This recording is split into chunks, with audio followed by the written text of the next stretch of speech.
what was the decision that led you to want to move to Atlanta? Man, this is a great question because I really want to talk about this for aspiring artists. So I'll start it from here. Like during the pandemic times, I was listening to a lot of femcs, actually, a lot of female artists. And most of them just happen to be from Atlanta, you know? Um, Popstar Benny was a producer that I discovered through listening to these underground Atlanta artists. You know, Eddie Gianni is another one. Brett Ramble's another one. I know Brett Ramble's from Chicago. Shout out Brent too, because I got 3 records with him in the tuck.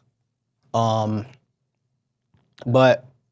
I found myself listening to a lot of underground Atlanta music, and I was really inspired by, even people like, back in 2018, like Playboy Cardi, who's more mainstream, but Slime Cito, another artist from Atlanta who really, really inspired. And let me say this too, that Quando flow or the YG flow y'all talking about, I was inspired by Slime Cito when it comes to that. You know what I'm saying? I don't never have to copy or be influenced by any artist from the city, because once again, I've been doing this for 16 plus years, my nigga, and I've been the best for all of those 16 years. So I don't need to steal flows from no nigga. You know what I'm saying? But yeah, definitely was inspired by a lot of Atlanta artists, right? During the pandemic, I then, was doing the internet networking on Twitter, and I was jumping into Instagram group chats with people from all over the world. And I did link up with this one guy named Jan2. Shout out Jan2, bro, because, that's really my guy. And,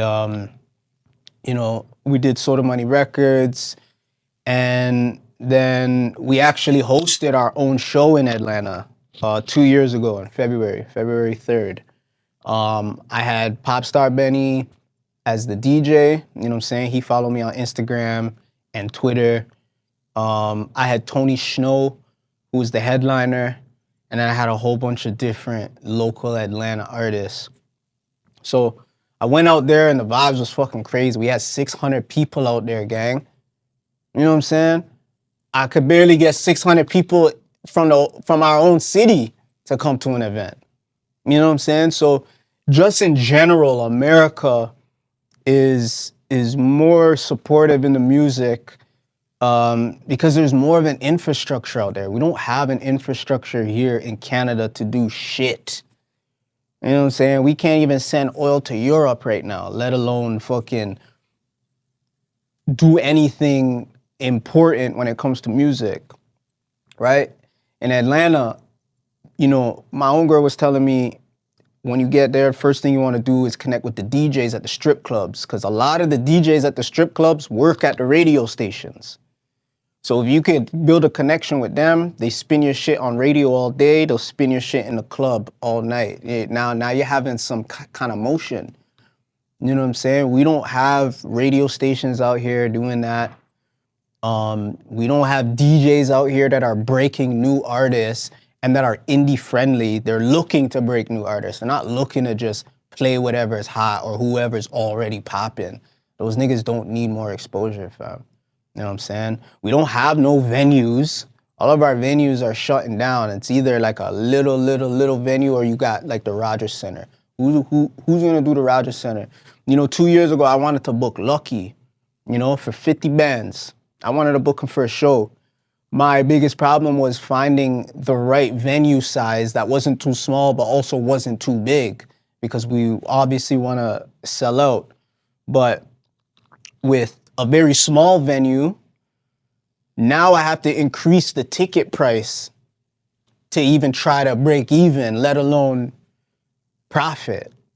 And Lucky ain't gonna do fucking the Rogers Center. What's Rogers Center, like 17K capacity, right? So we have very, very, very few venues. And all of these things that I mentioned in our city, none of them are indie friendly.